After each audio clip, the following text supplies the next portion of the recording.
असे असे म्हणते, असे तेलुगू कमिटीने या संपूर्ण भारतामध्ये काश्मीर ते कन्याकुमारी पर्यंत होणाऱ्या दलितांच्या अत्याचारांचा रिपोर्ट इथे पेश केला आहे. ते सगळंच काही इथं वाचून दाखवता येणार नाही मित्रांनो, समय खूप झालेला आहे. आपण असे म्हणतात, अनेक लोकांनी या संदर्भात असे विश्लेषण मांडलेलं आहे की मनुस्मृतीला व्यक्तीचा खून आहे. खरं तर 155 नंतर जेव्हा बौद्ध सम्राट बृहद्रथ हा आपल्या सैन्याचं निरीक्षण करण्याकरता निघाला असताना तेव्हा त्या काळातला त्याचा सैन्यपती हा पुष्यमित्र सिंह याने अचानक त्याच्यावर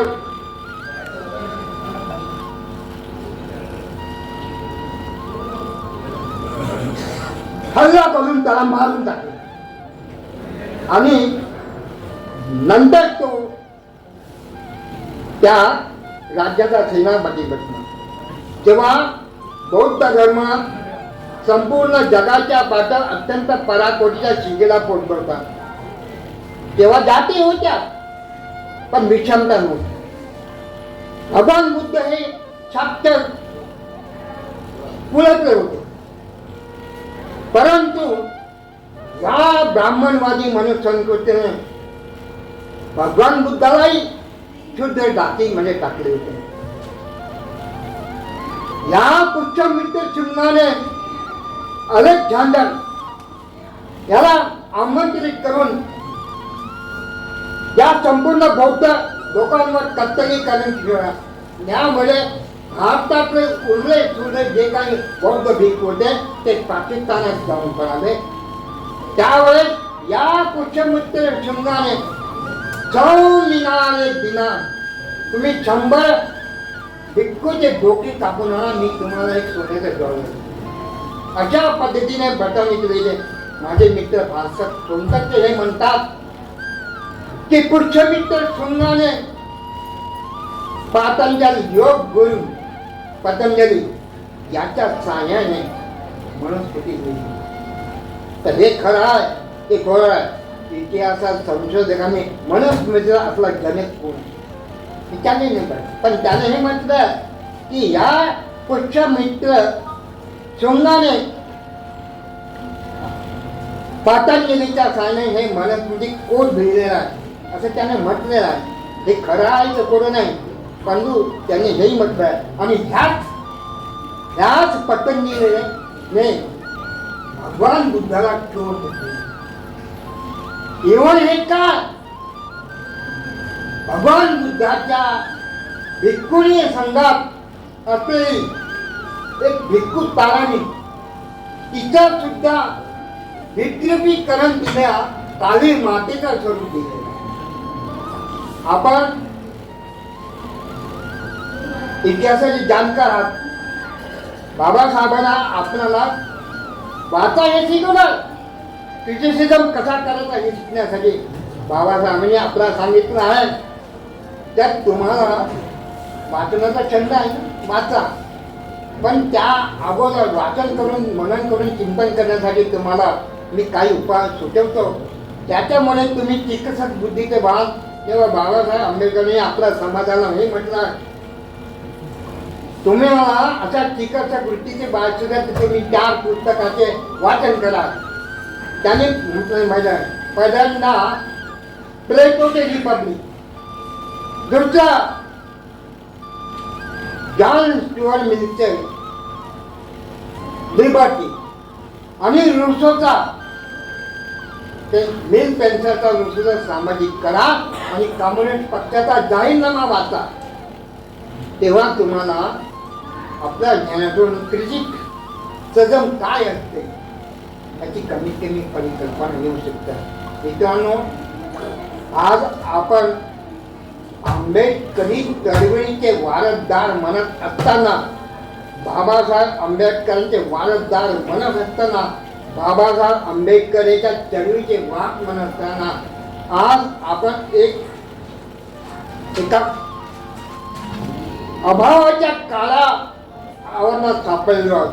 आपल्याकडे कुठल्याही प्रकारचं क्षमता सैन्य बल नाही, ना आर्थिक सत्ता आहे, ना राजकीय सत्ता आहे.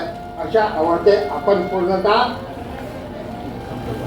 अस्तव्यस्त झालो आहे आणि आपल्याला यातून मार्ग करायचा आहे मित्र. तर आपण, मी तर कवी आहो, मी काही, आणि हा मार्ग आपल्याला सगळ्याला चिंतनातून माध्यम काढायचा आहे. मी खूप बोललो आहे, परंतु मित्रांनो, मला आता जायचं आहे. तर मी तुमच्यासमोर माझे दिवंगत मित्र होते आमच्या पॅन्थरमध्ये, प्राध्यापक सतीश मोरे.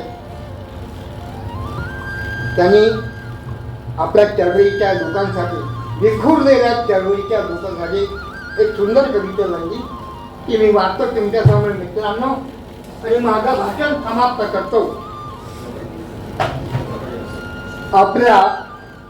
आपल्या विभागलेल्या सैन्य तुकड्यांना जोडण्यात वेळ घालवू नका. आपल्या विभागलेल्या सैन्य तुकड्यांना जोडण्यात वेळ घालवू नका. मेघा शत्रूचे सैन्य सीमा पार करीत आहे, ते पहा. त्यांच्या सनातन तोफ्यांचे आवाजही आपल्या दिशेने येत आहे. आपण विभागले आहोत, निश्चितच विभागले आहोत, पण वापरू नाही का. छातीच्या बरगडा आणि पाठीचा कणाजून ताट, छातीच्या बरगडा आणि पाठीचा कणाजून ताट आहे. मेला आता बंदुकीचा दत्ता जमिनीला टेकून विचार करण्यात अर्थ नाही. आपण हल्ला केलाच पाहिजे, नाहीतर कुठला क्षण आपल्याला पराभवाचं दान देऊन जाईल काही सांगता येत नाही. शत्रू गुलामीच्या जळत्या घरात राहण्यापेक्षा त्याच्या विरोधात निष्ठेने अखेरच्या श्वासापर्यंत लढणाऱ्या माणसांच्या मी कहाण्या ऐकल्या आहेत. म्हणून म्हणतो, आपल्या पराभवानंतर युद्धविराम होईलच असे तुम्ही समजू नका. फक्त आपल्या शहीद तत्वाचं रक्त या मातीला एकदा लागू द्या, म्हणजे झोपडपट्टीला बारूद खाना आपोआप भरता घेऊन आले आणि त्यातून उद्या आपला विजयाचा नमा इतिहास घडेल. उद्या आपल्या विजयाचा नमा इतिहास घडेल. भारतीय दलित पॅन्थरच्या वतीनं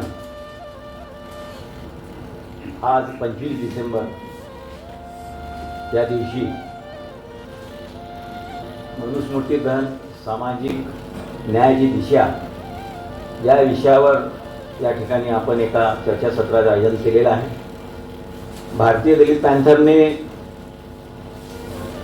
जेव्हा तिचं 1990 पासून आम्ही पुनर्गठन केलं, तेव्हापासून आम्ही 2 कार्यक्रमावर विशेष आमच्या संघटनेचा सामाजिक सांस्कृतिक अंगाने भर राहिलेला आहे, की 19-20 14 महासत्याग्रह आणि 25 डिसेंबर मनुस्मृती दहन स्मृती.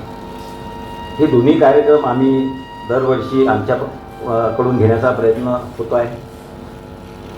आणि त्याचाच एक भाग म्हणून आज या ठिकाणी आम्ही एका चर्चासत्राचं आयोजन केलेलं होतं. आजच्या या चर्चासत्राला लाभलेले आंबेडकर विचारवंत माननीय डॉक्टर प्रकाश खरात सर, दुसरे माननीय प्राध्यापक डॉक्टर अविनाश फुलझेले सर, हे अत्यंत व्यस्त असतानाही 2 नागपूर विद्यापीठाच्या आंबेडकर विचारधारा आणि आंबेडकर अध्यासन या 2 विभागाचं काम त्यांच्याकडे भरपूर असतं, त्यांना वेळ नसतो.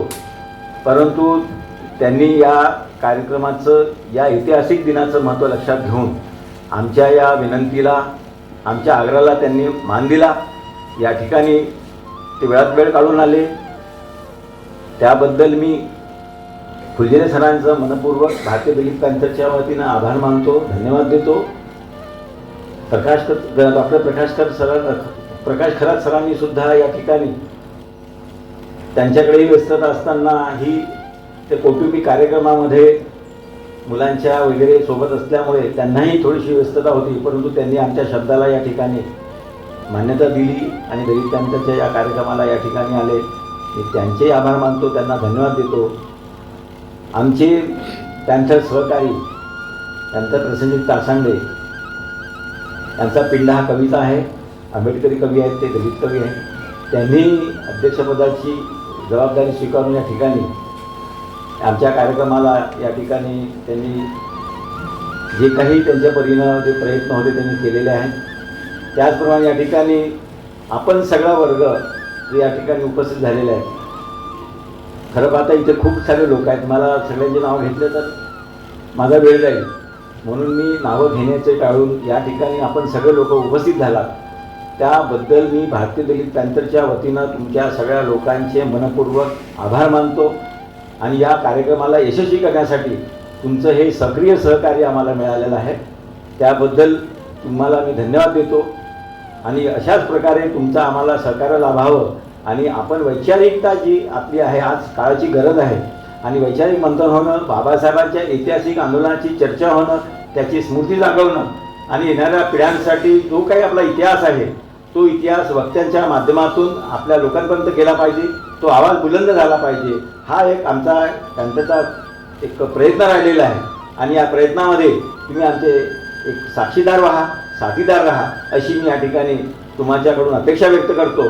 आणि माननीय अध्यक्षांच्या वतीनं हा आजचा कार्यक्रम या ठिकाणी संपला, त्याला आपण विराम देतो. जय भीम, धन्यवाद.